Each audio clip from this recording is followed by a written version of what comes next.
Hello, welcome viewers in our one more exciting show Real Meets Real. आज हम आपकी मुलाकात करवाने वाले हैं जिनकी स्माइल आप कभी भूल नहीं सकते। एक ऐसी अदाकारा जो खूबसूरत भी है, टैलेंटेड है और बहुत रियल है। वो जो सोचती है वो कहती है। Very positive personality, a wonderful actress, director, mother and a fantastic wife. Very homely Renuka ji, wife of well known actor Ashutosh Rana. नमस्ते। नमस्ते रेणुका जी। आपकी पहचान सुरभि गर्ल रूप में भी है, बिल्कुल। जिसे कोई भुलाया नहीं जा सकता। तो क्या कहेंगे कि आप तब काफी उम्र में काफी कम थी, काफी युवा थी और सुरभि आपने कई सालों तक की। जी। तो क्या सुरभि की यादें हैं, किस तरह इसकी शुरुआत हुई? शुरुआत तो सर्कस नाम की जो सीरियल है वो मैं कर चुकी थी 89 में। और उस दौरान मुझे अजीज मिर्जा जी ने एक्चुअली मुझे प्रोत्साहन दिया कि आपको व्यावसायिक रूप से अभिनेत्री बनना चाहिए, क्योंकि मेरा प्लान वैसा नहीं था। मैं प्लान कर रही थी कि वापस आके उसके बाद मैं पीएचडी करूं, क्योंकि एमए हो चुका था मेरा। तो उसके बाद में जब मुझे अजीज मिर्जा जी जैसे मेंटोर की तरफ से इतना प्रोत्साहन मिला, तो मुझे लगा ठीक है, मैं इसको एक अभिनय को भी एक चांस देना चाहूंगी। तो अगला जो ऑफर आया वो सुरभि का आया, हालांकि वो सूत्र संचालन के लिए था। तो मैंने अजीज अंकल को फोन किया और मैंने कहा कि ऐसा ऐसा ऑफर आया है, तो ऑडिशन करने के लिए ऑफर आया था। तो ये कैसे हैं लोग, सिद्धार्थ जी वगैरह। तो अजीज अंकल से आप आंख मूंद के उनके साथ काम कर सकते हो, बहुत अच्छे लोग हैं। तो मैंने कहा ठीक है। फिर मैं ऑडिशन देने गई। तो ऑडिशन में उन्होंने मुझे बृहदेश्वर मंदिर के बारे में 4 पन्ने भेजे थे कि आप बाय हार्ट करिए। और वो बाय हार्ट मैंने कर लिए। मुझे तो आत्मविश्वास था कि मैं कर लूंगी। एक बार कैमरा शुरू हो गया, पहला मैंने पैराग्राफ बोल दिया बहुत अच्छे से, और उसके बाद जो मैं भूली तो मुझे खुद की हंसी आ रही थी खुद के ऊपर कि क्या आत्मविश्वास था, और 4 पन्ने कहाँ और एक पैराग्राफ कहाँ। तो हंस हंस के वो स्क्रिप्ट को देख देख के मैंने वो पूरा किया ऑडिशन। और मुझे लगा कि ये तो मुझे मिलने वाला है नहीं, क्योंकि इतना बकवास ऑडिशन था वो। तो सिद्धार्थ जी को भी ऐसा ही लगा कि ये क्या, मतलब ये हंसी मजाक और इसको तो कुछ आता ही नहीं है। लेकिन उनकी पत्नी गीता जी ने कहा कि हाँ। नहीं नहीं, ये इनकी हंसी देखिए कितनी अच्छी प्यारी हंसी है, और आपके लिए एक अच्छा कॉन्ट्रास्ट हो जाएगा। तो हम उन्हीं को, और इतना लंबा तो कुछ बोलना है नहीं, सुरभि में छोटे छोटे ही जी चीजें बोलनी जी। है, तो वो कर लेगी। तो वैसे मेरा चयन हुआ सुरभि में। और हमको, जब हमने शुरुआत किया ना, तो हमको जरा भी पता नहीं था कि ये इतना लोकप्रिय होगा, क्योंकि ये उसके जैसा पहला ही था दूरदर्शन पे। जी जी। और उस समय तो बाकी कोई भी चैनल वगैरह कुछ भी नहीं था। तो जब ये मतलब क्रेज बढ़ती गई सुरभि की, और हर जगह मुझे सुरभि गर्ल, फिर वो हेयर कट, फिर उस तरह की साड़ी, फिर ऑक्सीडाइज सिल्वर ज्वेलरी, ये सब एकदम एक स्टाइल हो गया। स्टाइल हो गई। और वो था मेरा अपना। मुझे साड़ियां बहुत पसंद थी बचपन से। तो मैंने उनसे कहा कि हम साड़ी ही पहनते हैं, क्योंकि भारतीय प्रोग्राम है। और नीचे बैठ के, अब आज तक मुझे नहीं लगता एंकरिंग नीचे बैठ के नहीं नहीं। एक ऐसे कार्यक्रम का हुआ हो। बहुत सारी ऐसी चीजें थी जो पहली बार लोगों को देखने को मिल रहा था। और उस प्रोग्राम का फॉर्मेट भी लोगों को बहुत पसंद आया कि आप अपने भारतीय संस्कृति के बारे में, कला के बारे में बहुत सारी जानकारी जरूर दे रहे हैं, लेकिन वो एक एंटरटेनमेंट के जरिए दे रहे हैं, बहुत ऐसा नहीं कि इंटरेस्टिंग था। हाँ। इंटरेस्टिंग था बहुत। तो उसमें पूरा भारत भर से हमको पत्र मिलते थे, और बहुत लोकप्रियता मिली। तो फिर तो वो जो कॉलिंग कार्ड हो गया मेरे लिए सुरभि, क्योंकि हम्म। मेरा नाम सुरभि से बन चुका था। तो बाद में जब मुझे कहीं ऑडिशन के लिए जाना पड़ा, या वो आसान हो गया पूरा, जैसे कि हम आपके हैं कौन में भी मेरा नाम सुझाया था बिजौन दास गुप्ता, पीके गुप्ता जी डायरेक्टर। जो प्रोडक्शन हाँ, के राजेश्री हेड के। थे, राजश्री के, जयंती दादा जो मेकअप मैन थे। हम्म। तीनों ने एक ही दिन सूरज जी को बताया कि एक ऐसी लड़की है, उनको भी आप उनका ऑडिशन ले लीजिए। सूरज जी ने सोचा कि ये है कौन। 3 3 लोग इनके बारे में बोल रहे हैं। और वो सुरभि की वजह से उन्होंने देखा था, पीके गुप्ता जी ने, राज बाबू जी ने देखा था। तो उन्होंने कहा लेकिन सुरभि में तो उनके छोटे से बाल है ना, तो वो मैच नहीं कर पा रहे थे वो भाभी का इमेज। तो उन्होंने फिर मुझे उनके ऑफिस में बुलाया और देखा और बोले कि हमको सिर्फ ये कैरेक्टर के लिए कास्टिंग नहीं करनी है, हमारे ऊपर ये जिम्मेदारी है कि वो माधुरी दीक्षित की बहन लगनी चाहिए। तो तो इसलिए उनको लगा कि महाराष्ट्रन बेस की दो लड़कियां सिमिलर मतलब बैकग्राउंड और ये सब, तो पहले उनको लगा कि ये ठीक रहेगा दोनों का। 3 ऑडिशंस के बाद में फिर उन्होंने कहा कि हम आपके हैं कौन के लिए आपका चयन हो गया है। और मैं इतनी खुश थी क्योंकि मैंने वो सूरज जी ने जब सुनाया हमको हम आपके हैं कौन की पूरी स्क्रिप्ट, तो उसमें भाभी का किरदार इतना प्यारा था और मैंने सोचा ही नहीं था सपने में कि ऐसा किरदार मुझे करने को मिलेगा। फिर राज बाबू जी ने जरूर वार्न किया था कि देखो बेटा, अगर तुमको हीरोइन बनना है तो ये रोल मत लो, क्योंकि एक बार तुम किसी की भाभी या बहन बन गई हमारी इंडस्ट्री तो ठप्पा लग जाता है। तो फिर तो, और वैसा हुआ भी, बट मुझे प्रॉब्लम नहीं थी उससे कुछ। मुझे वो किरदार इतना अच्छा लगा था और वो लोग इतने अच्छे हैं कि मेरी शुरुआत ही बहुत अच्छे लोगों के साथ हुई। ये वैसी जर्नी थी और सुरभि तो इनफैक्ट 10 साल चला और सो एक हिसाब से तो एक रिकॉर्ड है 10 साल। हाँ, सेम एंकर्स के साथ 10 साल बड़ा मतलब नहीं देखा हुआ है हमने। सो ऐसी शुरुआत हुई और ये तो हमारे ऊपर बड़ी ब्लेसिंग है कि लोगों को इतना पसंद आया कार्यक्रम। और बाद में जैसे लोग किरदारों के नाम से जाने जाते हैं, पर सुरभि की वजह से मैं अपने नाम से जाने गई पूरे भारत भर में। बिल्कुल, वो बिल्कुल। मेरे लिए एक बहुत बड़ी बात थी। रेणुका, आपको फिर एक बार हम आपके हैं कौन की तरफ ले चलती हूँ मैं। आइकॉनिक फिल्म जी जी, जिसने देश और दुनिया के हर घर में लोकप्रियता हासिल की, हर किरदार अपना सा हो गया। हाँ हाँ बिल्कुल। तो किस तरह की यादें हैं आपके पास? सूरज जी, iconic director, Rajshree productions, Madhuri Dixit जैसी महान अदाकारा, सलमान आज भी चल रहे हैं, इतने लोकप्रिय है, मोहनीश बहल जो आपके पति बने थे, Laxmikant Berde, very popular star in Marathi. तो ऐसे सभी खास खास अदाकारों के साथ आपने ये फिल्म की, किस तरह की यादें हैं आपके पास? मतलब मैं ना उस सेट पे जब गई तो जैसे एक छोटा बच्चा कैंडी की दुकान में जाता है वैसा मेरा हुआ था, क्योंकि मैं तो बिल्कुल नई थी।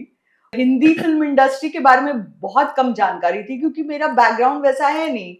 तो वहां पर मतलब ऐसा कि सब चकाचौंध और ग्लैमर और लार्जर देन लाइफ पूरी वो फिल्म थी और इतने कलाकार, बिंदु जी वगैरह जिनको हम मतलब देख के बड़े हुए हैं, सतीशा, अनुपम और मराठी की एक बेहतरीन अदाकारा का नाम वही मैं लेना, रीमा जी। तो लकीली रीमा ताई को मैं उससे पहले जानती थी। जी जी। तो उन्होंने मतलब लिटरली मुझे बहुत क्या बोलते सुरक्षा दी रीमा जी ने। हाँ, मतलब कि एक आपको चाहिए होता है ना कोई जिनके साथ आप बात गाइड करें, तो वो रीमा ताई थी, लक्ष्मीकांत थे। क्योंकि लक्ष्मीकांत के साथ मैंने ऑलरेडी मराठी फिल्म की थी एक, हाथ सुन बाईचा भाऊ, उसमें मैं उनकी हीरोइन थी। अच्छा। और वो मेरी पहली फिल्म थी, तो वो मुझे उस फिल्म के दौरान ही उन्होंने इतना गाइड किया और इतना प्रोटेक्ट किया है मुझे, क्योंकि वो मेरी तरफ एक छोटी बहन की नजर से ही देखते थे। तो जब मैं सेट पे आई तो वो हमेशा मुझे इंक्लूड करते थे अगर सब बैठे हैं, क्योंकि तब वो मेकअप वैन वगैरह का दौर नहीं था। हर कोई, अगर हम आउटडोर भी थे, हमारा पहला शेड्यूल जो था वो ऊटी में था, आउटडोर किया था हमने। तो वहां पर सभी लोग टेक के बाद एक साथ बैठ के डम शराड्स खेलते थे या किस्से कहानियां सुनाते थे। तो उसमें थोड़ा सा आउट ऑफ प्लेस लगता था कि मैं किसी को वैसे जानती नहीं, लेकिन रीमा ताई, लक्ष्मीकांत थे तो उन्होंने मुझे उस ग्रुप का हिस्सा बनाया और हमेशा मुझे बताते थे कि आओ बैठो ये करो। फिर उसके बाद मुझे माधुरी जी की मम्मी से मेरी पहचान हुई, स्नेहलता जी। हाँ, तो वो बहुत प्यारी, बहुत ही ज्यादा प्यारी, मतलब उन्होंने मुझे इतना प्यार दिया है और उनके जरिए फिर माधुरी की और मेरी दोस्ती हो गई। क्योंकि माधुरी जी सेट पे बहुत, मतलब एक हिसाब से अगर आप उनको कैमरे के सामने देखें तो बहुत लाइवली और वैसी है, लेकिन ऑन द सेट वो गार्डेड है, मतलब इंटरैक्ट सबसे बहुत अच्छे से करती हैं, हाँ, लेकिन इतना मतलब ऐसे शांत रहती है। हाँ, शांत रहती हैं, ऑब्जर्वेंट रहती हैं। जी जी। और वो अपना मतलब हम अपना काम ज्यादा अच्छा किस तरह से कर सकते हैं उसके उसमें ही थॉट्स में जी रहती जी। हैं।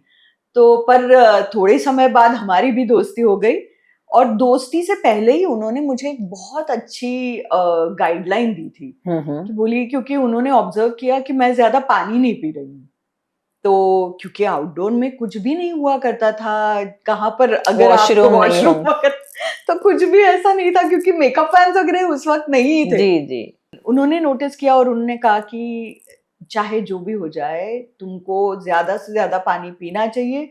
अगर कहीं जाना ही पड़े तो 4 लोग इकट्ठा करके जाओ, हेयर ड्रेसर्स वगैरह जो भी होते हैं, कॉस्ट्यूम असिस्टेंट वगैरह, और हम दुपट्टे उपट्टे लगा के करते हैं खेती में जाके।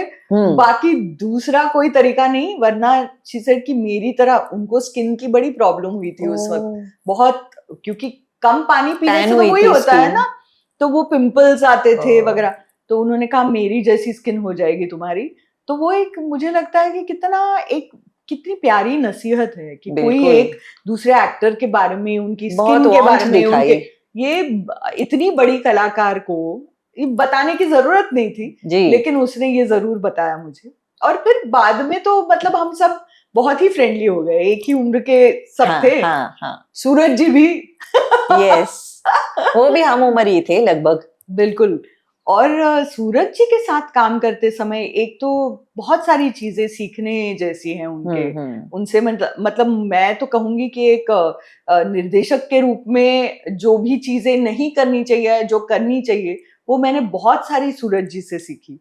क्योंकि उनका ऑन सेट सबके साथ जो व्यवहार है ना, वो इतना अच्छा है। वो जिस तरह से बात करते हैं, फिर वो माधुरी जी हो या वो कोई जूनियर आर्टिस्ट हो, उनके साथ भी जिस तरह से वो पेश आते हैं, वो इतना सादगी, इतनी अच्छाई है उनमें बहुत। और पूरी इनफैक्ट राजश्री प्रोडक्शंस में ही राज बाबू जी, उनकी मम्मी आती थी सेट पे।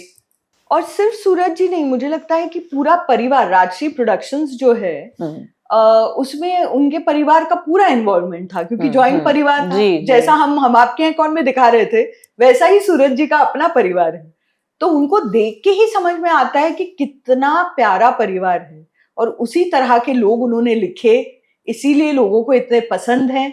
वो जो वार्मथ है लोगों के घरों में आज भी, जो बार बार देखी जाती है वो फिल्म, इस वजह से है क्योंकि वो परिवार इतना अपना सा लगता है, अपनापन है उस परिवार में। तो वो मेरे ख्याल से वो जैसे हैं वैसे ही उनका बर्ताव है। कहीं पे भी कोई एयर नहीं है।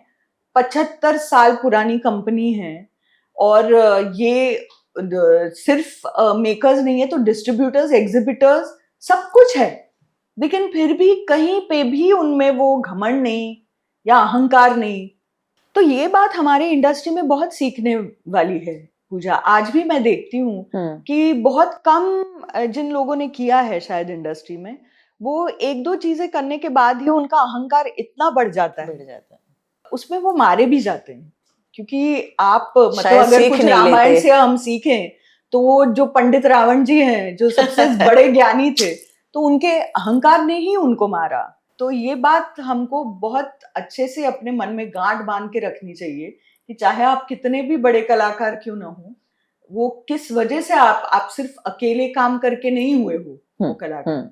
इतने अनगिनत लोगों का आपके ऊपर जो खर्चा हुआ है, या जो मेकअप मैन है, हेयर ड्रेसर्स हैं, जो कॉस्ट्यूम डिजाइनर्स हैं, प्रोडक्शन असिस्टेंट्स हैं, सारे जो सेट पे होते हैं, हर एक आदमी का उसमें योगदान होता है, और सक्सेस आपको मिलता है उसका। तो ये देन है एक्चुअली कि आपको सबसे ज्यादा रोल शायद आपने उसमें किया भी नहीं हो, लेकिन आपको उसका बेनिफिट मिलता है, बिल्कुल श्रेय मिलता है।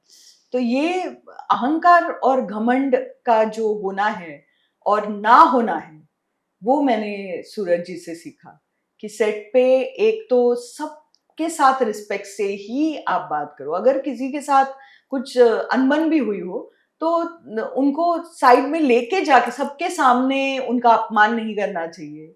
ये बहुत जल्दी मैंने देख लिया, और वो सच में इतना अनुसरण करने लायक है लगभग करियर की शुरुआत में ही। बिल्कुल।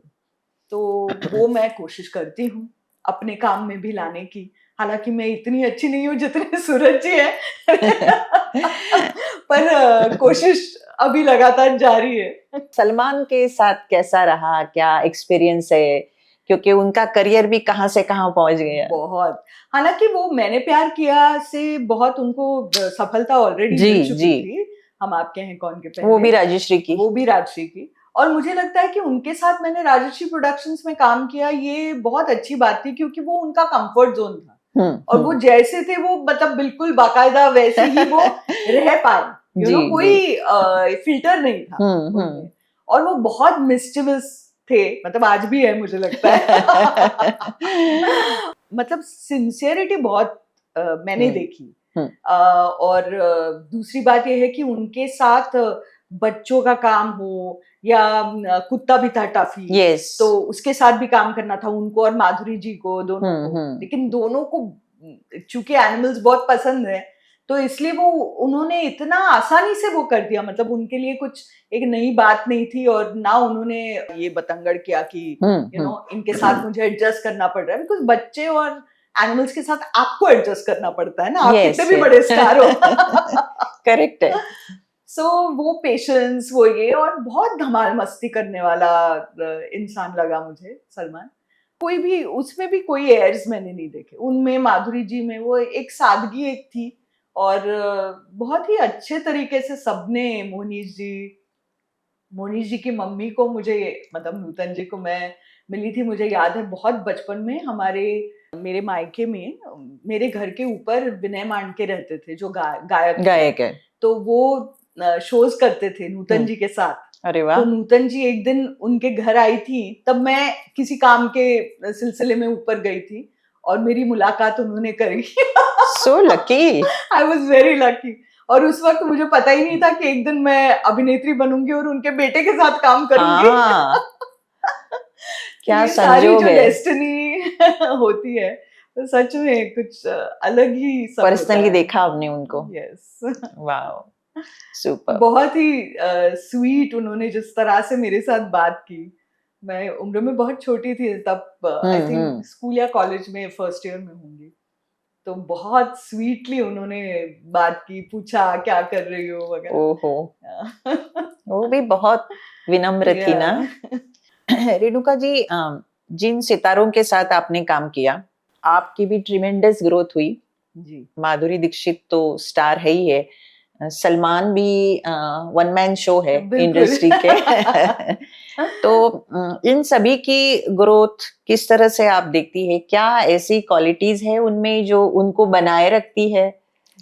मुझे लगता और है कभी इनके तो साथ आपका अभी भी इंटरेक्शन तो होता है। मैं सलमान से बहुत नहीं होता है। मतलब मैं अगर फंक्शन में वगैरह, लास्ट टाइम जब रांची का मुझे लगता है 25 साल हो चुके थे हम आपके हैं कौन, तब फंक्शन रखा था बहुत बड़ा लिबर्टी में ही, तो तब मुलाकात हुई। बहुत तपाक से मिलते हैं, बहुत वार्मली मिलते हैं, लेकिन वैसा इंटरेक्शन नहीं है क्योंकि मैंने वैसे, मतलब हमारा इंटरेक्शन आफ्टर हम आपके हैं कौन कुछ था नहीं। माधुरी के साथ तो ऑफ कोर्स आज तक है, हम बीच बीच में एक दूसरे के साथ कम्युनिकेट भी करते हैं। तो मुझे लगता है कि क्लोजनेस माधुरी जी के साथ मेरी ज्यादा थी। अच्छा। एक तो वो एक बहनों का जो मैंने कहा ना कि रिश्ता पहले की ऊटी से ही थोड़ी थोड़ी जो दोस्ती बनी थी, वो वैसे इंटरेक्शन ऐसा है कि वो हक से मुझे कुछ चीजें बोल सकती है, मैं भी उनको कह सकती हूँ, तो वैसा वाला रिश्ता है। सो बाकी तो सबके साथ ही, चूंकि हमने 150 दिन गुजारे एक साथ, लंबा तो पीरियड। हाँ ऑब्वियसली एक क्लोजनेस होता ही है, वो आप कहीं भूलते नहीं हो। पर ये है कि आई एम वेरी प्राउड कि वो सिर्फ वहाँ पर, मतलब उस जमाने के स्टार्स नहीं है, पर आज तक वो स्टार्स है। मैं माधुरी का मिसेस देशपांडे मैंने देखा, उसको मैसेज भी किया कि मुझे बहुत अच्छा लगा कि वो अलग किस्म की चीजें, एक्सपेरिमेंटेशन कर रही हैं और अनएक्सपेक्टेड सा था। हाँ बिल्कुल बिल्कुल। वो रोल इतना अच्छा था और उन्होंने इतना अच्छा निभाया। I was very happy. And वैसे ही ग्रोथ, मतलब अभी सलमान भी अलग अलग टाइप के अपने एज अनुसार थोड़ा थोड़ा कर रहे हैं, जो आई थिंक इज ग्रेट। बिल्कुल। रेणुका, आपका करियर बिल्कुल 360 डिग्री जा रहा है। You have proved yourself time and again. हम आपके है कौन फिल्म ने बहुत सफलता पाई, उसके बाद आपको फिल्मों में कम देखा गया। बिल्कुल। You have been very choosy, so what is the reason behind this?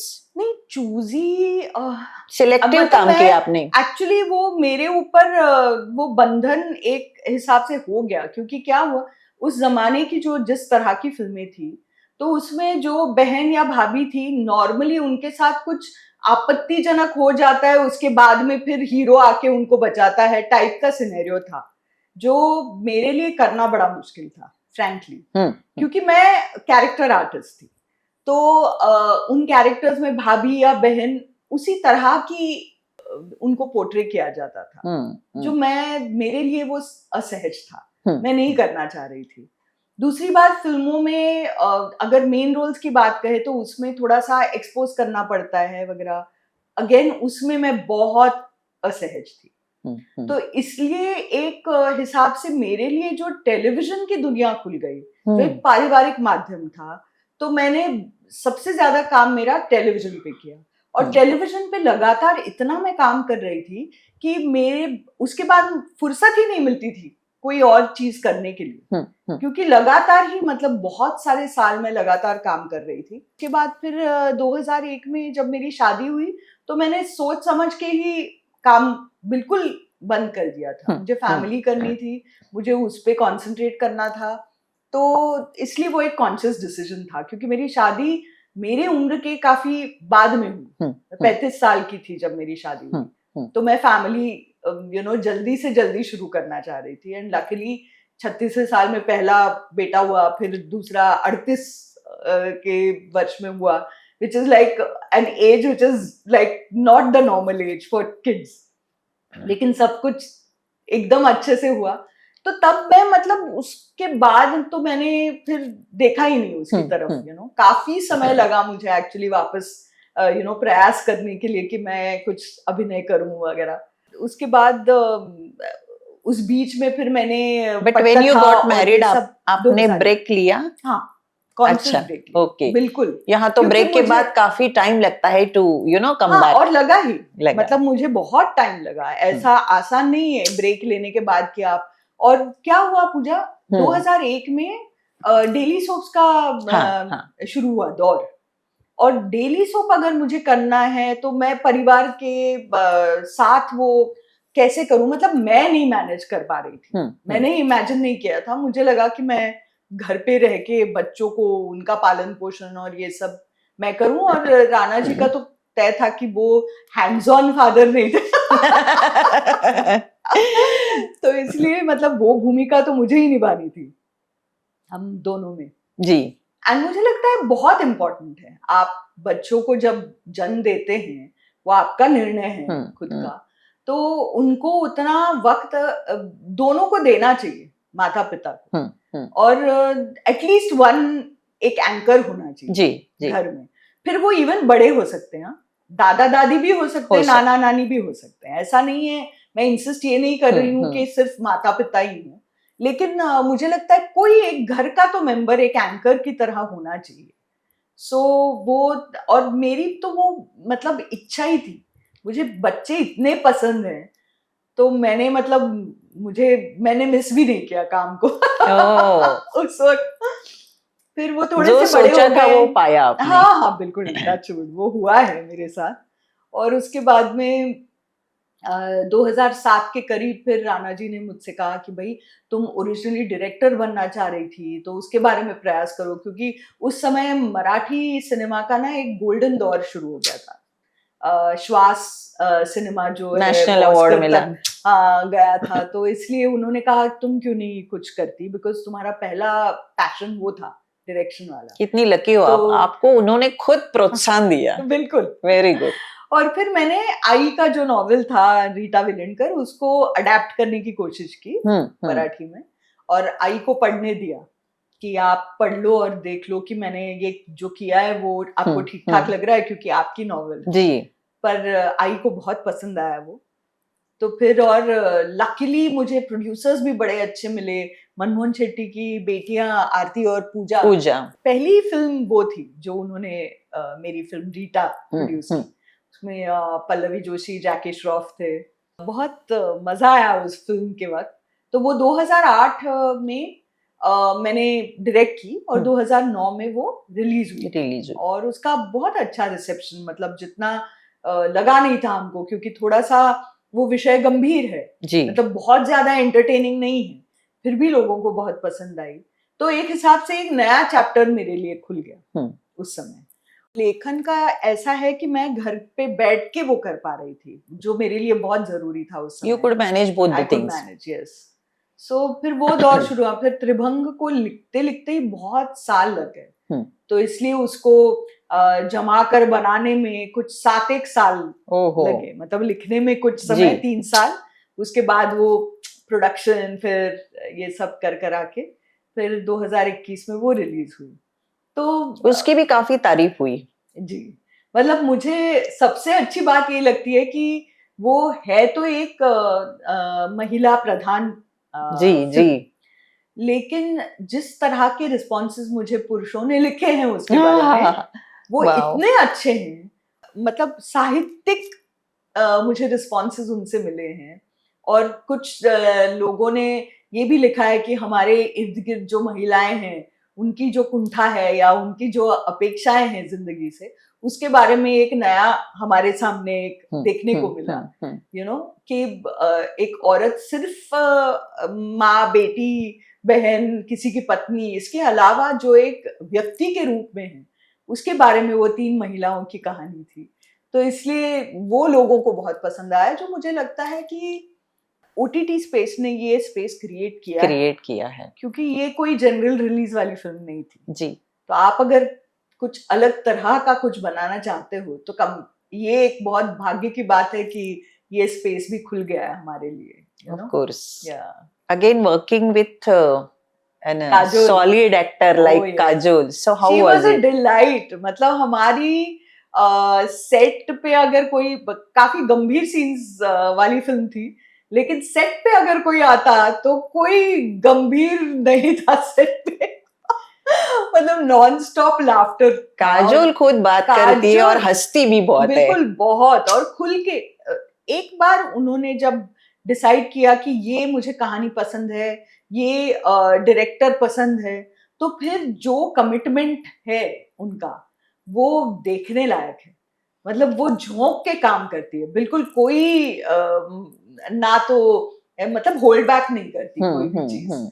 तो मुझे उनके साथ काम करना बहुत अच्छा लगा। जो मैंने सोचा था उससे कहीं ज्यादा उन्होंने उस फिल्म को दिया, और फिर वो प्रोड्यूसर भी थी खुद।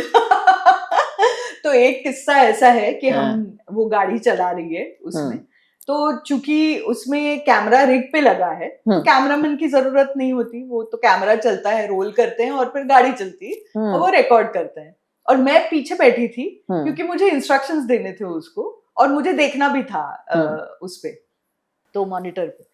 तो वो चलाती मतलब इतनी तेज, मैंने कहा काजोल इतना तेज रियल लाइफ में, रियल लाइफ मतलब, और वो चला रही थी, तो मैंने कहा काजोल कम ऑन, मतलब ये थोड़ा सा मतलब स्लो चलाओ, रिस्की है। अरे एंड वैसे भी मुझे कुछ नहीं दिखता, मैं तो ब्लाइंड हूँ। मतलब मुझे चश्मे की जरूरत पड़ती है, जो एज अ कैरेक्टर चश्मा था नहीं उसका, तो मुझे तो कुछ दिख ही नहीं रहा है। मैंने कहा है मैंने कहा प्लीज वो कैमरास वगैरह उसका क्या, तो बोली कैमरे के बारे में तुमको पढ़ी है, हमारे बारे में नहीं पढ़ी। ओह गॉड। तो ऐसी वाली तो कुछ गड़बड़ हुई नहीं? मतलब नहीं गड़बड़ नहीं हुई। लकीली वो जो रास्ता था उस पे कोई ज्यादा ट्रैफिक नहीं था, लेकिन मैं तो डर गई थी उसी में। पर वो इतनी बिंदास है, बहुत खुश मिजाज है, बहुत मजा आया उसके साथ काम करने। जी। और मैं इनफैक्ट उसके साथ डेफिनेटली और भी काम करना चाहती हूँ, कोशिश कर रही हूँ कुछ डेवलप करने की, ताकि मैं उसके साथ जल्द से जल्द काम करूँ। एब्सोल्युटली। वो है माधुरी है, वो भी एक ड्रीम है मेरी कि मैं माधुरी को डायरेक्ट करूँ। हाँ देखते हैं। हमारी बॉलीवुड की बेहतरीन अदाकारा। यस बिल्कुल। No doubt. Kajol as in producer आपको कैसे लगी? Kajol is non interfering. Okay. उनका एक तो प्रोडक्शन इतना अच्छा है, देवगन फिल्म्स बहुत ही अच्छा प्रोडक्शन है.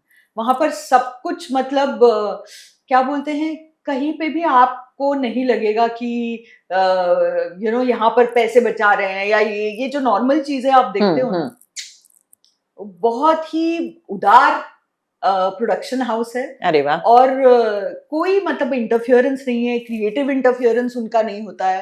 हालांकि अजय जी खुद डायरेक्टर हैं, बहुत अच्छे से जानते हैं. इनफैक्ट मेरे साथ जो मेरे पहले प्रोड्यूसर जिन्होंने त्रिभंग को अपना लिया और आगे मतलब उसको हर जगह सुनाया, मेरे साथ चले, वो सिद्धार्थ मल्होत्रा थे, अपने अपने महाराज के डायरेक्टर और हिचकी के डायरेक्टर. जी. उनको वो कहानी बहुत पसंद आई, वो ले गए काजोल के पास. तो एक्चुअली मतलब मैं उनका भी धन्यवाद, बिकॉज उनका भी इंटरफेरेंस कुछ नहीं था. हालांकि वो भी बहुत अच्छे डायरेक्टर हैं. तो ऐसे मुझे प्रोड्यूसर्स मिले, तो और क्या चाहिए था. और काजोल तो इंटरफेयर करती ही नहीं है प्रोडक्शन में, बिल्कुल भी नहीं. वो तो अपने काम में भी मतलब एक बार उन्होंने भरोसा कर लिया आप पे एज ए डायरेक्टर, फिर आपके भी काम में बिल्कुल भी इंटरफेयर नहीं. अगर कुछ उनके सजेशंस हो कि एक कलाकार के रूप में जो सहज बात है, या मुझे ये ज्यादा अच्छा लगता है, तो वो एक डिस्कशन जरूर होता है. लेकिन अदरवाइज तो it was so smooth. Renuka, उसमें कोई ऐसा सीन या कोई ऐसा shot which was very challenging and tough to direct? मुझे लगता है कि जो हॉस्पिटल वाले एक क्लाइमैक्स के पहले वाला एक सीक्वेंस था, जिसमें बहुत वो सीन एक तो लंबा है, उसमें काफी सारी चीजें तीनों एक साथ होते हैं. मतलब एक तो ऑफ कोर्स कोमा में है बेचारी तन्वी जी, वो बोला जाता है और निकलता है पूरा इमोशन. तो मुझे लगता है कि वो थोड़ा चैलेंजिंग था डेफिनेटली.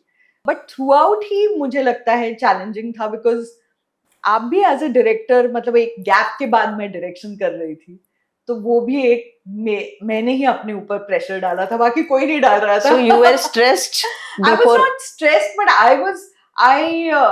मतलब अभी मैं जब देखती हूँ कुछ सीन्स, तो मुझे लगता है अरे काश मैं ये ज्यादा अच्छे तरीके से करती. या डेफिनेटली वो मैं सेल्फ क्रिटिकल तो हुई, तो उसका एक हिस्सा ही है वो, कि आप अपने काम से भी सीखते हो, लोग क्या कहते हैं उससे भी सीखते हो, और सीखना यही आपकी the journey is more important. वो जो भी होता है अंत में वो तो अलग है. वो आप उसको आप इमेजिन नहीं कर सकते कि क्या होगा उस प्रोडक्ट का.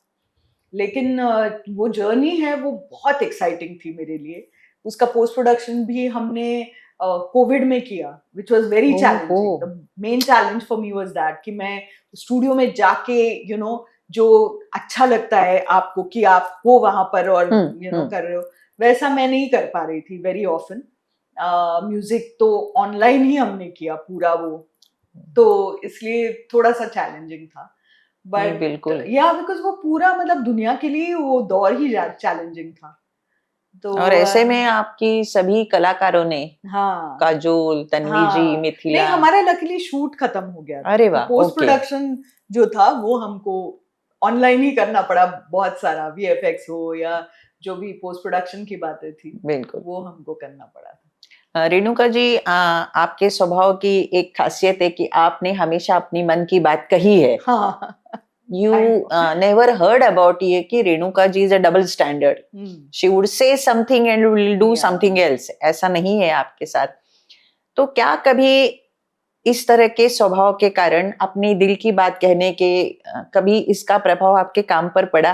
आई एम श्योर पड़ा होगा. अच्छा. मतलब वो मुझ तक नहीं पहुंचा है, मुझे नहीं पता कि मेरे ओपिनियंस के बारे में अगर मुझे कोई रोल नहीं दे रहा है तो वो मुझ तक बात आई नहीं है. लेकिन आई एम श्योर, क्योंकि आज का दौर ही कुछ अलग है पूजा. पहले ऐसा नहीं था. अभी आपके पॉलिटिकल ओपिनियंस के ऊपर बहुत डिपेंड करता है कि आपको क्या प्रकार का काम मिल रहा है या नहीं मिल रहा है, या जो भी है. और मुझे लगता है कि वो मतलब आपके जो भी वैल्यूज या जो भी आपके ओपिनियंस हैं, वो किसी वजह से है. मतलब आपने सोच विचार करके आपने वो फॉर्म किए हैं. तो you should stand by that. फिर उसमें अगर आपको थोड़ा सा काम कम मिल जाए या ज्यादा मिल जाए या जो भी है, तो उसके लिए आपको तैयार रहना चाहिए, क्योंकि आप अपने मूल्य खराब करके नहीं जी सकते। तो वो मैं नहीं जी सकती, मैं वो कॉम्प्रोमाइज नहीं कर सकती। So nice. So it's okay and it's all fine. मतलब जो मिल रहा है वो ही मेरे लिए इतना प्लस है पूजा, कि मैं ये सोचती ही नहीं कि ये काम नहीं मिला, यू नो। क्योंकि मेरी जिंदगी में बचपन से लेकर अगर देखा जाए तो ऐसा सपना ही नहीं था कि इतनी लोकप्रियता मिलेगी, और इतने कम लोग हैं कि इतना बड़ा गैप लेने के बाद भी मुझे आज काम मिल रहा है। मराठी फिल्म्स या वेब सीरीज या ये ऑफर्स आते रहते हैं। तो मेरे लिए ये बहुत बहुत मतलब एक बहुत बड़ी कृपा है। मैं इसी के बारे में धन्यवाद इतना देती हूँ हर रोज, कि ये अपनी जिंदगी में इतनी अच्छी चीजें हो रही हैं। पर्सनल लेवल पे फैमिली लाइफ इतना जरूरी है, और वो इतना सिक्योर और इतना अच्छा है। तो मैं मतलब किसी भी चीज के बारे में कंप्लेंट ही नहीं है, लकीली। तो मैं नहीं वो मतलब वो बातें मुझ तक आती नहीं, या मेरे अंदर वो विचार आते नहीं है कि अरे काश ये होता, काश वो होता। मेरे लिए ये हमेशा है कि ये हो गया, ये ही इतना बड़ा है कि मैं धन्यवाद देते हुए नहीं थकती। Of course. Literally. Renuka ji, आपने हिंदी में काम किया, टेलीविजन मीडिया में काम किया, मराठी में तो कर ही रही है। आपकी मराठी फिल्म उत्तर सुपरहिट हो चुकी है और बहुत आपके परफॉर्मेंस की वाहवाह हो रही है। इसी के से जुड़ा हुआ मेरा ये सवाल है कि इन बिटवीन फिल्म इंडस्ट्री में मी टू मूवमेंट काफी शुरू हो गई। जी बिल्कुल। क्या उसका कुछ फायदा हुआ? क्या इस तरह की शिकायतें इंडस्ट्री में कम हुई? क्या कभी आपको कुछ ऐसे सुनाई दिया कि किसी लीडिंग लेडी एक्ट्रेस को किसी को एक्टर से या किसी मेल सबऑर्डिनेट या कलीग से परेशानी हुई हो? मैं ना एक्चुअली मी टू मूवमेंट के बाद सिंटा जो अपनी आर्टिस्ट की एसोसिएशन है उसके कमिटी पे थी, जो एंटी सेक्सुअल हैरेसमेंट कमिटी जो थी, तो उसमें मैं थी। कुछ 3-1 साल मैंने काम किया उसमें।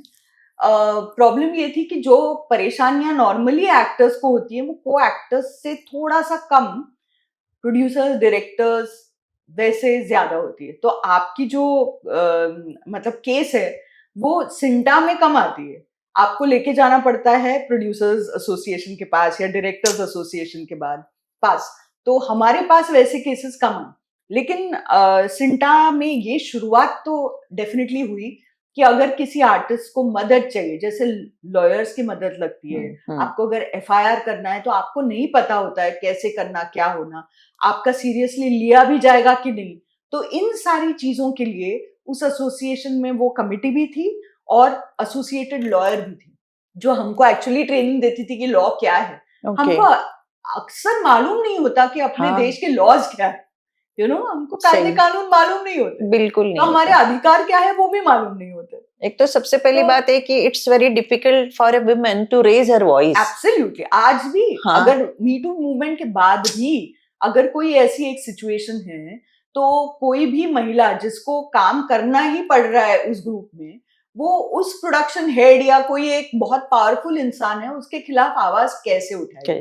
मतलब वो कॉम्प्रोमाइज फिर उनको करना पड़ेगा कि या तो उस काम से हट जाए, उसको कहां से वो बड़ा आदमी कहां से हटेगा? नहीं हटेगा, आपको हटना पड़ेगा। तो मतलब आपको मगरमच्छ के साथ बैर नहीं लिया जा सकता। एग्जैक्टली।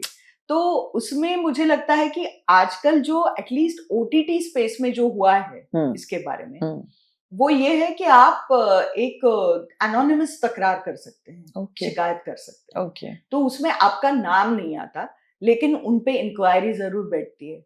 ये ओटीटी स्पेस का तो मैं बहुत अच्छी बात है। या हर प्रोडक्शन हाउस जब भी वेब सीरीज करते हैं तो उनके पॉश के जो मेंबर्स होते हैं उनके नाम और नंबर, फिर एक अपना कंपनी के जरिए एक एनोनिमस हेल्पलाइन, ये सब लिखा होता है।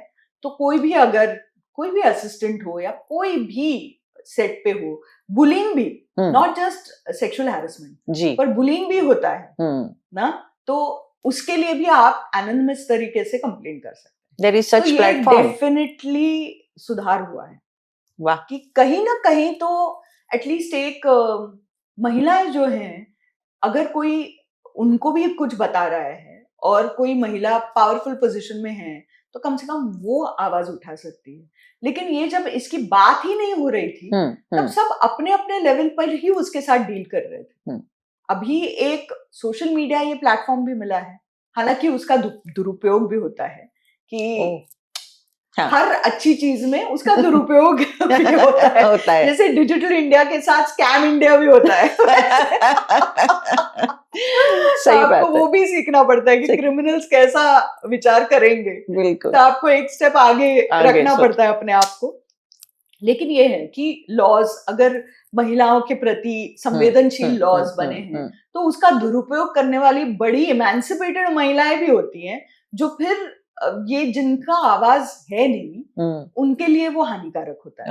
क्योंकि वो तो दबी हुई ही होती हैं, और फिर लोगों का ऐसा रुख होता है कि अरे महिलाओं के खिलाफ, मतलब ये जो लॉज है महिलाओं के साथ, तो उनका ये देखो कैसे दुरुपयोग किया जा रहा है या ये। But it that doesn't mean कि महिलाओं को रिक्वायर्ड नहीं है, यू नो। जी हाँ, आज भी अगर देखें तो सबसे ज्यादा अगर आप क्राइम्स देखें तो क्राइम्स अगेंस्ट विमेन आज भी बहुत जोर शोर से चल रहे हैं, बहुत ज्यादा, बल्कि बढ़ते जा रहे हैं। हाँ, हर रोज हम सुनते हैं। तो उसका मतलब अगर आपको कायदे हैं लेकिन कायदे का डर ही नहीं है, तो फिर तो क्या ही करें, क्या करें। तो मी टू मूवमेंट के जरिए मुझे लगता है डेफिनेटली सतर्कता बढ़ी है। मतलब जो परपेट्रेटर्स हैं उनकी भी सतर्कता बढ़ी है। वो भी थोड़ा डर डर के राइट इतना आम, जैसे खुलेआम एक जमाने में यू नो आराम से कर लेते थे लोग और एक्सपेक्ट करते थे कि अरे आपको तो ये करना ही है, वैसा आज के जमाने में थोड़ा सा डिफिकल्ट है, ऐसा मुझे लगता है। जी जी जी। आपके लंबे करियर में क्या किसी मेल कलीग ने आपके साथ कोई छेड़छाड़ की या कुछ गलत बोला, ऐसा कभी हुआ? नहीं। लकीली मेरे साथ बिल्कुल भी नहीं हुआ। लेकिन मैं जानती हूँ कुछ मेरी सहेलियों के साथ जो हुआ है और जो उन्होंने मेरे साथ शेयर किया है, तो ये तो मैं डेफिनेटली जानती हूँ कि ये हुआ करता था। बट यू नो एक ये भी है कि मराठी में वो एक सेइंग है कि खड़ा मारून पाहिलं। समझ गए। तो ऐसा हिंदी में कि वो एक चांस ले लेना, उसके बाद में फिर वो बहुत डिसेंटली, अगर आपको इंटरेस्ट है नहीं तो उसके बाद बड़ा डिसेंट व्यवहार रहता था। ऐसा नहीं कि वो आपके अगेंस्ट रिवेंज ले या ये, ऐसे भी लोग हैं इंडस्ट्री में और ऐसे भी थे। कोशिश करके देखते हैं। कोशिश करके देखते हैं, अगर नहीं तो हट जाते, रिस्पॉन्स मिला तो ठीक है ना। जी जी जी, बिल्कुल बिल्कुल। रेणुका, फिल्म इंडस्ट्री में हमने देखा है कि जो टॉप के स्टार है उनकी शादीशुदा जिंदगी बड़ी खुशहाल रही है, देन सडनली एक न्यूज आती है कि वो अलग हो गए। तो ये उनके चाहने वालों को भी एक आघात सा लगता है, दुख लगता है। Touchwood by grace of God आप और आशुतोष जी की शादी बड़ी अच्छे से चल रही है। तो इसके पीछे क्या सीक्रेट है? आप दोनों की अंडरस्टैंडिंग कैसे है और किस तरह से आप दोनों एक दूसरे के विचारों के भिन्न होने के बावजूद भी? बिल्कुल, आप मराठी भाषिक है, वो हिंदी भाषिक है, कल्चर में भी फर्क, किस तरह के आपने समझौते किए? बिल्कुल नहीं, मुझे लगता है कि सबसे ज्यादा समझौता तो औरत को ही करना पड़ता है फैमिली सिचुएशन में। मतलब मेरे केस में तो जो है, मुझे नहीं लगता कि राणा जी को कोई कॉम्प्रोमाइज करना पड़ा है। ओके, रहन सहन कोई कॉम्प्रोमाइज वैसे नहीं, सिर्फ एक कॉम्प्रोमाइज करना पड़ा है कि मुझे बहुत ज्यादा भीड़ मेरे घर पे पसंद नहीं है। ओके, तो वो उनको मतलब आदत है भीड़ की, तो रिश्तेदारों के हाँ बहुत मतलब नो, और जैसे मतलब आम भी आते जाते रहते हैं, बिकॉज उनके घर में घर तो पर दादा जैसा खुला ही गांव में खुला ही रहता था, बड़ा परिवार था, तो परिवार का कोई ना कोई सदस्य तो आते ही थे मिलने वगैरह। तो वो जो सिचुएशन है वो मतलब मैं नहीं झेल पाती थी, बिकॉज मेरा तो पूरा मेरी लाइफ ही घर की लाइफ थी ना, for the most part of our married life जी। तो उसमें ये बिना बताए आना और वो भी बहुत सारे लोगों का आना रहना, ये कुछ समय तक मैंने झेला, पहले 6 साल। ओके। उसके बाद मुझे बहुत मुश्किल होने लगी, क्योंकि फिर मैं कुछ भी अपना नहीं कर पा रही थी, ना सोचना, मतलब सोचने की भी फुर्सत नहीं थी, लिटरली। तो वो डेफिनेटली, पर मुझे लगता है कि वो जरूरी भी था, क्योंकि एक अलग संस्कृति से आने वाली एक लड़की जिसका ऑलरेडी नाम बन चुका है, एक आइडेंटिटी बन चुकी है जी। वो किसी परिवार का एक जो अपनापन है या हिस्सा बनना है, वो अगर वो 6 साल मैंने वैसे गुजारे नहीं होते तो शायद वो अपनापन जो मैं आज फील करती हूँ मेरी मैरिड फैमिली के लिए, वो नहीं होता। क्योंकि अभी मेरी जो जेठानियां हैं वो मेरी बेस्ट फ्रेंड हैं, लिटरली। या लाइक मतलब अगर भाइयों ने कुछ भी कर लिया तो हम सब इकट्ठा हो जाती हैं और फिर उनको हमारी बात माननी पड़ती है। अरे वाह, यूनिटी हो गई। हाँ, बिल्कुल बिल्कुल। सो वैसे देखा जाए तो वी आर वेरी यूनाइटेड। अगर मैं अपने आप को थोड़ा सा अलग रखती तो शायद वो वैसी वाली जो एक सिस्टरहुड है हमारी, वो शायद नहीं बनती। और आज भी मुझे लगता है कि जिस इवन मेरे जेठ राणा जी के भी बड़े भाई जो हैं, वो कुछ चीजें जो हैं खुल के मेरे साथ बात कर सकते हैं, जो शायद वो राणा जी से भी बात ना करें। ओहो, हाउ स्वीट। और ये मेरे ससुर जी से शुरू हुआ। मतलब ससुर जी मेरे बहुत उम्र में बड़े थे, बिकॉज बहुत बड़ा परिवार है। Rana ji was the 12th child, youngest. तो उनकी जो उम्र थी वो एक्चुअली मेरे ग्रैंडफादर जैसी उम्र लकी मेरे आप, ससुर जी कहाँ थे। ऐसे परिवार देखने मिलते हैं। तो इसलिए वो उनको भी मतलब अगर कुछ चीज बतानी होती तो वो मुझे बताते थे, राणा जी को कम बताते। तो वैसा मेरा रिश्ता बन गया था सबके साथ, आज भी है। सो वो मुझे लगता है कि it is priceless. Of course. तो आई थिंक कि वो एक जो फैमिली का एक, मेरी भी जिंदगी में मेरा परिवार बहुत बहुत इम्पोर्टेंट है। वैसे ही उनके लिए उनका परिवार बहुत इम्पोर्टेंट। हम दोनों के लिए एक दूसरे का परिवार इम्पोर्टेंट हो गया, जो मुझे लगता है कि एक फाउंडेशन है किसी भी अच्छे रिश्ते के लिए। और बहुत जरूरी है, क्योंकि अपने कल्चर में तो we are just not married to each other, we are married to the family. Yes, of course. तो अगर आपका एक रिश्ता पक्का है तो उसका बेस ही परिवार है। और दूसरी बात ये भी है कि हमारी शादी गुरुजी ने करवाई थी, दद्दा जी ने। अच्छा। तो हम दोनों एक्चुअली रिलक्टेंट थे, क्योंकि दोनों ही बहुत अच्छा कर रहे थे अपने अपने फील्ड में। एक अकेले रहने की आदत जब हो जाती है ना, तो एक थोड़ी सी रिजिडिटी आपके अंदर आ जाती है जी। तो आपको लगता है भाई शादी मतलब एक बहुत बड़ा गैम्बल है, कौन करे। तो जब हमारी पहचान हुई, हमारी दोस्ती बढ़ी, हमारा रिश्ता बढ़ा, तो दद्दा जी ने राणा जी से कहा कि ये हमने चयन किया है, चूज किया है इसको। ओहो। तो आप इनकी माता जी के पास जाओ और इनका हाथ मांगो। वाओ। तो वो एक जो है ना, राणा जी को भी वो एक उसी समय पक्का हो गया उनके मन में कि ये शादी निभनी है, इसलिए गुरुजी ने आशीर्वाद दिया है और इसलिए मेरा चयन हुआ है इस चीज के लिए।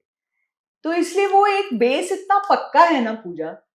और सबसे अच्छी बात हमारे रिश्ते में ये है कि हम दोनों एक दूसरे के बहुत अच्छे दोस्त हैं, बहुत अच्छे। हमारी दोस्ती शादी से पहले ही थी, तो शायद पति पत्नी के रूप में कभी कभी उतार चढ़ाव आ जाते हैं जिंदगी में। हमारे रिश्ते में पहले हम He never tried to dominate you? No, he is not dominating. मतलब कि रेणुका तुम ये करो, ये फिल्म ना करो, इस हीरो के साथ काम ना करो, नहीं, ऐसा कुछ भी नहीं। इनफैक्ट हम एक दूसरे के काम के बारे में बहुत खुल के चर्चा करते हैं। Okay. निर्णय लेने से पहले ही कि ये करना चाहिए नहीं करना चाहिए, इसकी डिस्कशन हमारे बीच में बहुत होती है और वो बहुत जरूरी भी लगता है मुझे, बिकॉज आई रियली मतलब he also respects my advice, I also respect his advice. तो कई दफा ऐसा हुआ है कि हमने उनसे कहा है कि ये मुझे नहीं लगता आपको करना चाहिए, और उन्हें नहीं किया है।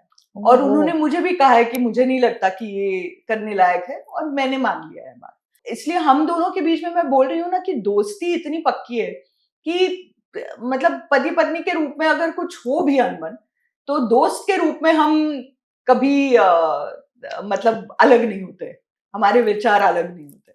सो हम एक दूसरे के लिए ही अच्छा सोचते हैं। रेणुका, अभी आपने कहा कि शादी जब नई नई थी तो आपके घर परिवार में कई रिश्तेदारों का तांता सा लग जाता था। बिल्कुल। तो ये बात आपने किस तरह से आशुतोष जी से कही कि इतने सारे लोगों को अटेंड करना, इट इज बड़ा नॉट दैट मुश्किल easy for you, Not so at all. And how he convince of that? Actually एक दिन ना it was sort of a breaking point for me, because मैं इतनी थक गई थी पूजा, थक गई थी इज द वर्ड। समझ सकती हूँ हाँ। मैं। कोई भी महिला समझ सकेगी ये बात। बिल्कुल बिल्कुल, इसलिए तो मैंने ये सवाल किया कि आपने कैसे इस बात को सुलझाया। हाँ, तो मैंने उनसे एक्चुअली फ्रैंकली ये कहा कि ये इस प्रकार की जिंदगी मैंने कभी अपने लिए नहीं सोची थी और ये मुझे खुशी नहीं देती। अगर खुशी देती होती तो लगातार करती मैं, कोई प्रॉब्लम नहीं। बिल्कुल।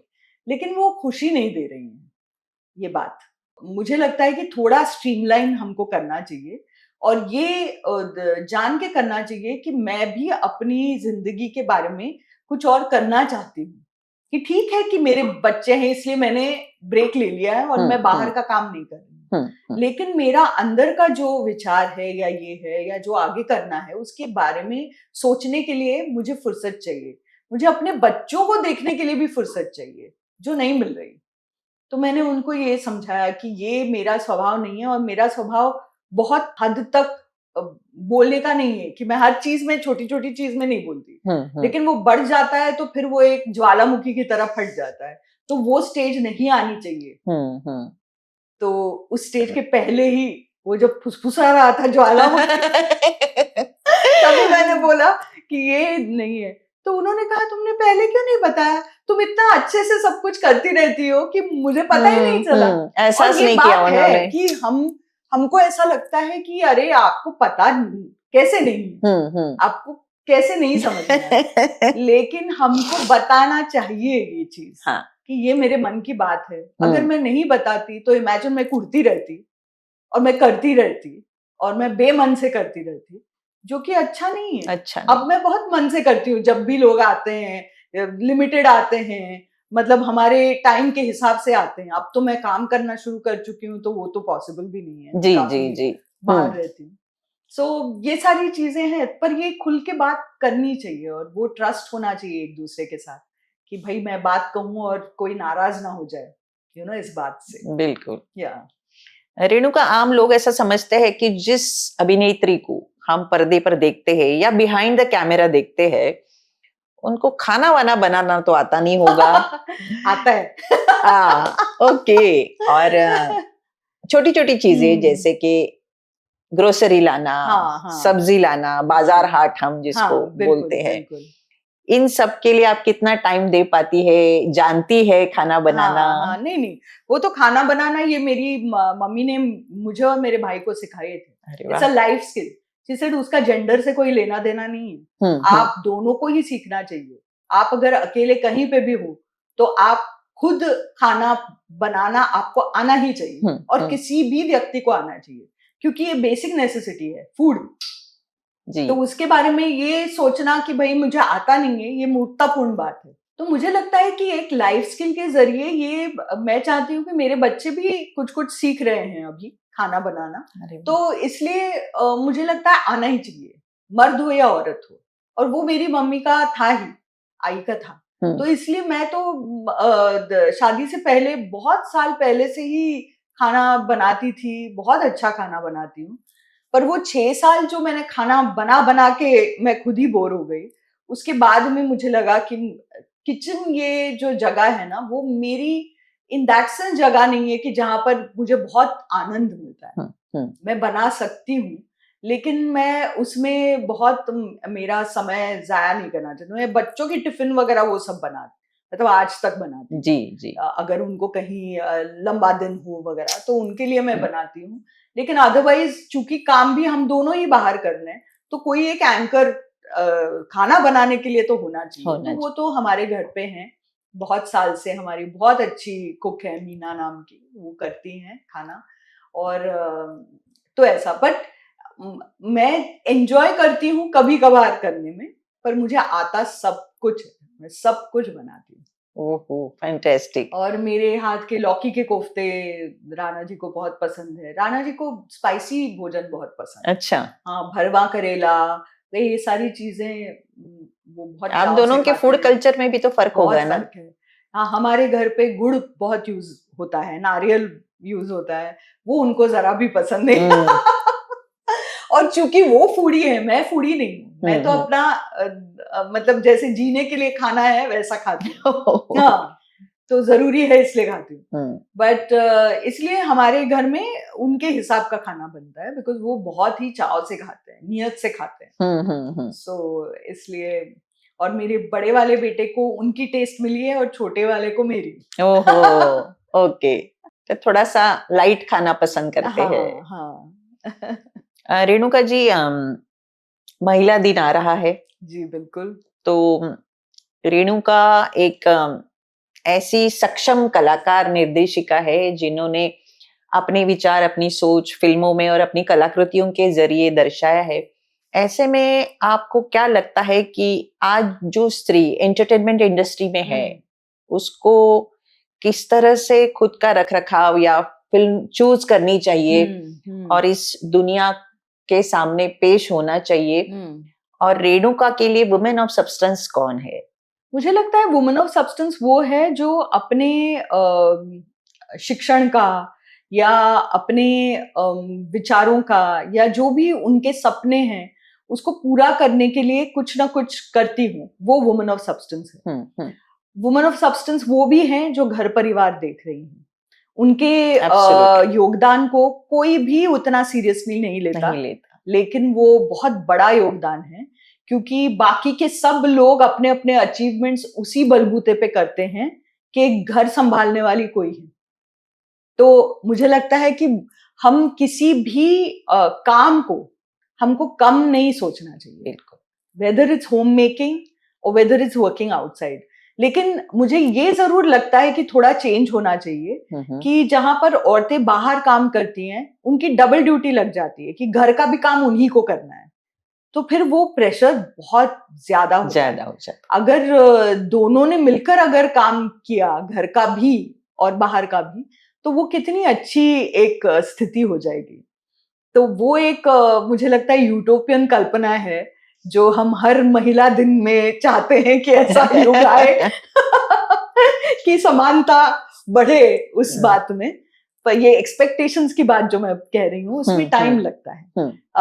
कायदे पहले आते हैं, समाज की सोच बाद में बदलती है जी। तो हर महिला दिन मैं यही कामना करती हूँ कि जो भी अभी ये फोन भी एक सक्षम माध्यम है जहाँ छोटे छोटे गांव कस्बे की जो महिलाएं हैं वो गा रही हैं, नृत्य कर रही हैं, अपनी कला दिखा रही हैं, अपनी बातें बता रही हैं। इतनी अच्छी अच्छी कुछ महिलाएं हैं जो आज लोकप्रिय हुई हैं इस माध्यम से। तो कहीं पे भी किसी भी तरीके से अपने अंदर की जो ऊर्जा है, जो हॉबीज हैं, उसका कुछ ना कुछ करने वाली महिलाएं, अपने बच्चों को भी देखने वाली और उनके जीवन में भी पहली गुरु जो महिलाएं होती हैं, तो वैसी वाली मेरे लिए महिलाएं वुमेन ऑफ सब्सटेंस है। ना कि वो जो स्पेस में जा रही हैं ये में, वो तो बहुत अच्छी हैं ही, स्पोर्ट्स वुमेन है, एक्सेप्शनल वुमेन डेफिनेटली, लेकिन मुझे लगता है कि बाकी की जो भी महिलाएं जो घर परिवार संभालती हैं वो उतनी ही महत्वपूर्ण है, क्योंकि उनके बलबूते पे बाकी सब अपना विश्व में विजेता हो रहे हैं। जी बिल्कुल बिल्कुल है ना, उनके योगदान के कारण समाज आगे बढ़ रहा है। आज भी हम अगर सीईओज की बातें वगैरह सब कि मैंने ये किया, मैंने वो किया, मैंने ये किया, और बच्चे कैसे बड़े हुए जनाब उसके बारे में कोई बता नहीं रहा। You know how many CEOs जो मेल सीईओज हैं या जो मेल डायरेक्टर्स हैं, उनको ये पूछा जाता है कि और बच्चों का कैसा करते हैं? कोई भी नहीं। बच्चे तो उनके भी तो है, तो उनका क्या योगदान है ये जानना जरूरी नहीं है क्या? बिल्कुल। किस तरह से आप पार्टिसिपेट करते हैं अपने परिवार के मतलब बच्चों के संगोपन में या पालन पोषण में, ये बताना जरूरी नहीं है।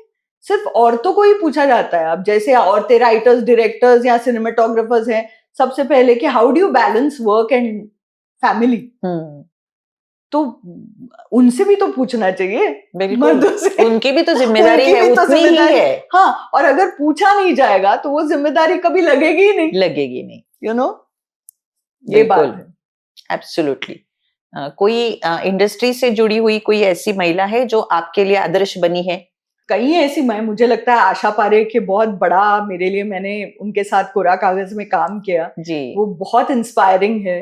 मुझे लगता है कि वो टॉप की स्टार रह चुकी, फिर उन्होंने अपने आप को एक निर्देशक के रूप में भी प्रूव किया और आज भी इतनी तरोताजा और इतनी अच्छे से ग्रेसफुली एज करने वाली ये सारी महिलाएं हैं, आशा पारेख जी या वहीदा रहमान जी, यू नो तो मुझे वो इंस्पायरिंग लगती है। मुझे रेखा जी भी बहुत इंस्पायरिंग लगती है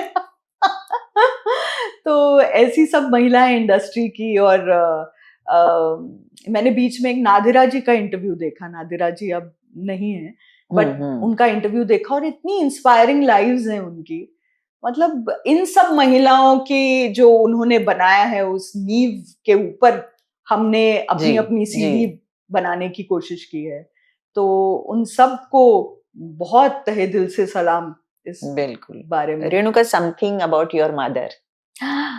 शी इज माई आइकॉन। मैं मतलब मेरी आइडल तो मेरी माँ है और ये कितनी भाग्य की बात है कि जहां पर आप जन्मे हो, जिनके जरिए जन्मे हो, वो ही आपके लिए एक संपूर्ण महिला के रूप में, संपूर्ण व्यक्ति के रूप में आपके सामने और आपके पूरे जिंदगी में प्रभाव डाले। ये बहुत भाग्य की बात है और वो तो सर्वगुण संपन्न है। मतलब वो तो मतलब 86 साल की हैं अब और फिर भी उनको अगर कहा जाए कि आज क्या कुछ लिख रही हैं, क्या कर रही हैं, तो वो कहेंगी नहीं आज आराम का दिन है, आज मैंने सोचा कि ये सिल दूं, कर्टन्स जो हैं वो नए बनाने चाहिए और ये मैं पकाऊं। और ये मतलब एक तो इतना अच्छा खाना बनाती हैं वो, इतना अच्छा लिखती हैं, इतनी सादगी है उनके जीने में, इतनी ऑनेस्टी है। और जो भी उन्होंने मूल्य मुझे दिए हैं यही कि डिसिप्लिन होना, ऑनेस्टी होना, ऑथेंटिक होना, ये सारी चीजें मुझे माँ से मिली हैं। और ये एक कि भाई शिक्षण बहुत जरूरी है, पढ़ लिखना चाहिए, उसका उपयोग भी करना चाहिए, विचार हमेशा अपने मूल्य के हिसाब से आपको जीना चाहिए। तो ये सारी चीजें, ये भी एक बहुत बड़ी देन है उनकी कि वो हमेशा जो पढ़ाई वगैरह है उसको वो सोना मानती थी। मतलब लक्ष्मी या पैसे उनके लिए महत्वपूर्ण नहीं थे। तो मुझे भी ऐसा ही है, मतलब मेरी जिंदगी में भी दैट्स व्हाई मैं इतनी संतुष्ट हूँ कि मुझे वो ऐसा लोभ नहीं है, ग्रीड नहीं है। जो मैंने अपनी आई से देखा और सीखा वही मैं अपने परिवार में, घर में मूल्य देना चाहती हूँ। So she is really amazing. Renuka, मैं लास्ट 2 क्वेश्चंस। आपके दोनों बेटे मैंने देखे हुए हैं, उनके पिक्चर्स भी देखे हैं, उनका व्यक्तित्व बहुत ही अच्छा है जी। तो क्या कोई ऐसा इरादा है, कोई उनकी एम्बिशन है कि वो भी अपने माता पिता की तरह बॉलीवुड से जुड़े या एक्टिंग से जुड़े? नहीं, दोनों में बिल्कुल भी नहीं है, क्योंकि बचपन से उन्होंने ये देखा कि माता पिता जब भी बाहर जाते हैं उनके साथ तो वो उनके नहीं रहते तो बचपन से थोड़ी सी चिड़ी थी उनको हमारे प्रोफेशन के बारे में। अब जाके उनको थोड़ा सा सम्मान बढ़ा है तो ऐसी कोई उनमें कामना नहीं है। हालांकि एक कलाकार 50वें साल में भी कलाकार बन सकता है अगर उनको कभी ऐसा लगा तो आगे चलकर, तो हम तो पूरी तरह से उनको प्रोत्साहन देंगे ही। और जो भी है, जैसे हमारे माता पिता ने, इवन राणा जी के माता पिता ने उनको एक पूरा आकाश दिया कि भाई उड़ो, तुमको जो करना है करो। तो वही बल और विश्वास हम अपने बच्चों को देना चाहते हैं कि आप अपने हिसाब से ऐसा एक प्रोफेशन चुनो जो आपको बहुत आनंद दे, ताकि आपको कभी ना लगे कि हम काम कर रहे हैं। जो हमने अपनी जिंदगी में अनुभव किया है वो हम चाहते हैं अपने बच्चे भी अनुभव करें। तो वो अभी भी सीकर्स हैं, वो अभी भी पढ़ रहे हैं, सोच रहे हैं कि क्या करना है आगे। अभी तक निश्चित नहीं हुआ उनका कुछ, but whatever they decide, as long as it's legal वो बहुत जरूरी है। आप दोनों उनको सपोर्ट करेंगे? बिल्कुल सपोर्ट करेंगे, बिल्कुल। At the end of our conversation मैं रेणुका से ये जानना चाहती हूँ कि उनके आने वाले प्रोजेक्ट क्या है। एज ए डायरेक्टर हम उन्हें किस प्रोजेक्ट में देखेंगे और एज एन एक्टर वो क्या करने वाली है? एक्टर के रूप में तो दुपहिया नाम की जो वेब सीरीज हाँ, सीजन 1 उसका बड़ा लोकप्रिय हुआ था, उसका सीजन 2 इस साल आएगा, उसकी शूटिंग हो चुकी। कब से स्ट्रीमिंग तो होगा? वो स्ट्रीमिंग का नहीं, वो तो अभी तक हमको नहीं Okay. पता, लेकिन हमारी शूटिंग खत्म हो गई है जी उसकी। जी। और एक शायद मराठी फिल्म इस साल आएगी, लेकिन उसके बारे में मैं ज्यादा बात अनफॉर्चुनेटली नहीं कर सकती। As an behind actor? The camera, as an actor, okay. Behind the camera एक शॉर्ट फिल्म है मेरे मन में, जो मैं अभी शूट करूंगी। वो भी एक्साइटिंग है, it's a very nice subject. उसमें शायद मैं राणा जी को डायरेक्ट करूंगी। ओहो, व्हाट अ न्यूज़!